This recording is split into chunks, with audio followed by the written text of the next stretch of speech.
This is my beloved mini trampoline that I love to take on many fun adventures. But sadly, over this past summer, I was just a little too rough on it, which resulted in a bunch of little holes on the jumping mat. These holes need to be fixed immediately because I don't want this to happen.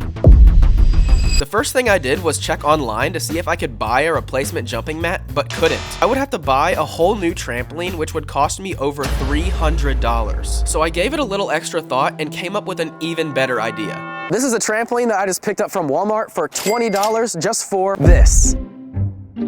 Due to the obvious size difference, I was gonna have to get pretty creative with how I do this. I attached the springs to the frame and noticed that they just needed to be a little bit longer. I instantly thought back to a trampoline I built in the past and came up with the best solution. All I had to do was connect another row of springs to make one really big spring. So that's exactly what I did. It was honestly really difficult and took quite a long time, but eventually it was done. Finally. At this point, it honestly looked like a really promising trampoline, but how will it perform? Now time for the bounce test. I'm kind of scared. Here we go. Yes! I have been snowboarding for a good 2 days now, and I feel like I've definitely gotten pretty controlled. On the mountain though, the trails are labeled by how difficult they are. Green circle means the easiest, blue square means more difficult, black diamond means most difficult, and a double black diamond means extremely difficult. Since I've only gone down the easiest green trails, my girlfriend Serenity bet me that if I couldn't manage to make it down a blue square trail without falling on my first attempt, then we would have to go shopping, and I hate shopping. I scanned my card and began making my way up the mountain on a brand new lift, and this one was way faster, which kind of scared me a little bit. Once I made it to the top, it took some time for me to find my trail, but eventually I found it and wasted no time beginning the journey down it. I really did not want to fall down, so I wanted to take my time and be slow and controlled. As you can see, I was really just swerving back and forth trying to keep myself as slow as possible, but it got progressively more difficult as the mountain got more steep. I was honestly doing surprisingly well though, and was definitely gaining back some of my confidence. Eventually though, that confidence got the best of me as I let myself get too fast and the board slid out from under me. Once I made it all the way to the bottom, she wanted to see the video, which meant that we had to go shopping.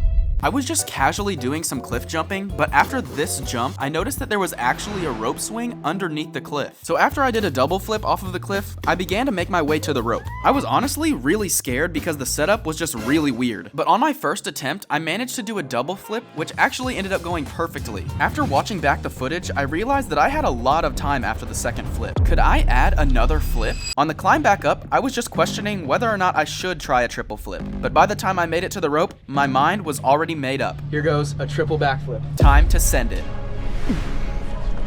Holy crap, dude. Over the past few years, I've spent all of my time creating my dream backyard trampoline park with a total of 6 trampolines. But there is one very important factor missing. In order for this to be an actual trampoline park, I need a foam pit. My first thought was to figure out exactly how to get my hands on one and how much it would cost. After all, it is just a big hole with some foam in it, right? Until I learned that it could cost upwards of $20,000 to install, and that just wasn't an option for me. So I slept on the idea and dreamed up an even better solution, one that would be completely free. Just look at all of this snow. It's pretty soft too. In theory, all I needed to do was shovel the snow into a huge pile, which should be soft enough to land in comfortably. So that's exactly what I did. The shovel really wasn't getting me anywhere, so I had to call in the big guns. After a little while of working on it, the pile was finally complete. The very first thing this homemade foam pit needed was a test jump. And I'm not gonna lie, it was a lot softer than I thought it was gonna be. But this snow pile couldn't truly replace a foam pit unless you can do crazy flips into it.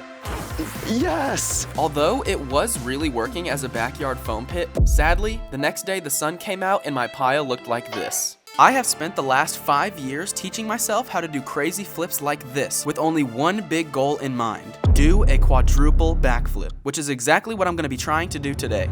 To begin, I wanted to do a triple backflip for a little warm-up, which ended up going perfectly. So then, I did a triple backflip to my back to see if I had enough time for the 4th flip. It looked pretty good, so I decided to finally send it. I barely made it over my head, so I wanted to try again. On my second attempt, this happened. Today, I'll be competing in a professional flipping competition against some of America's most insane flippers. I walked in and got my first glimpse at my competitors and was honestly really intimidated, especially since I signed up to compete against the advanced level athletes. The way it works is each athlete must go up and perform their best flip combo to be scored by these judges. Those who score high enough can move on to the next round to compete for the win. Since I just got off a 12-hour flight and was absolutely exhausted, it took me quite a while to get warmed up. Eventually though, everyone was warmed up enough and ready to go, which made it time for the event to begin. These people were absolutely insane at flipping, and just sitting and watching them just blew my mind. Everyone's combo was so insane, and I was having the time of my life until it was now my turn to perform my combo, and I was nervous. I got the height I needed and executed my combo exactly how I wanted it, which made me very happy. But now, it was time for the judges to announce who was going to round 2. So, after traveling for over 12 hours and spending over $1,000 on plane tickets, I was eliminated in the first round. Over the years, I've seen so many videos like this, and like this, where people fall from super high into a pile of snow and don't get hurt. But are these videos real or fake? That's why today, I'll be testing if a snow pile can really stop me from taking fall damage. It took me quite a long time of shoveling to build a pile that I was happy with, but now, I need something to fall off of. Perfect. This ladder gives me 8 different heights to fall off of until I'm all the way at the top, starting with level 1. Since there was no pain at all, I just skipped level 2 and went straight to level 3. Still no pain. It seemed like no matter how high I went, the landing was still soft. But now, I was on level 7, and I was honestly kind of nervous. It feels so much higher once you're up here, which is why I have no idea how this guy could commit to this. But once again, whenever I jumped, I didn't feel any pain at all, which officially made it time for level 8, the tallest level. And if this doesn't hurt me, then it proves that snow does stop fall damage.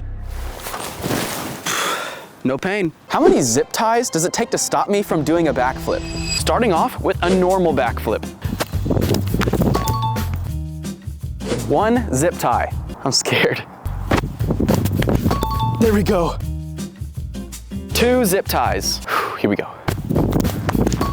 Oh, got it. 3 zip ties. Oh my gosh. Yes, I stuck it. Yes. Oh my gosh. 7 zip ties. I'm pretty much to the point to where I can hardly bend my knees, so I don't really know how I'm gonna jump. No way. 8 zip ties. My knees are now zip tied together. Go. No! So close. 8 zip ties is the limit. Quickly after completing this challenge, I realized that I have no way of getting these off of me. I can do a backflip with 1 twist, a backflip with 2 twists, and I can even do a backflip with 3 twists. But today, I wanted to try a backflip with 4 twists. The first thing I did was practice some backflips with 3 twists just to make sure that I was 100% confident. And after a while, I was, especially because I actually have landed this trick once before in the past. I got a little extra height and decided to actually send the 4th twist. That was so close. I didn't quite land it, but I got a lot closer than I thought. This boosted my confidence, and I really felt like I could land it on the next attempt. Once I got mentally prepared enough to try again, I made sure to jump a little bit higher this time. I gave it my all, then this happened.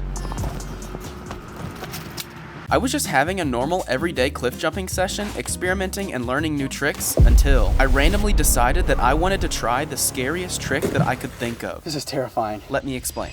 This trick is called a gainer, and it's basically just a backflip but moving forwards. Recently, I learned how to do a gainer off of the cliffs and actually managed to do a few double gainers. The problem is, I've only done them from lower heights, but today, I wanted to do one from this 40-foot ledge. I started by practicing them from lower to make sure I had the technique down. After I was feeling confident, I made the move up to the higher cliff. To get a better judgment on the height, I did a single gainer, which went perfectly, and it gave me the extra boost of confidence I needed for the double. 3, 2, 1, go.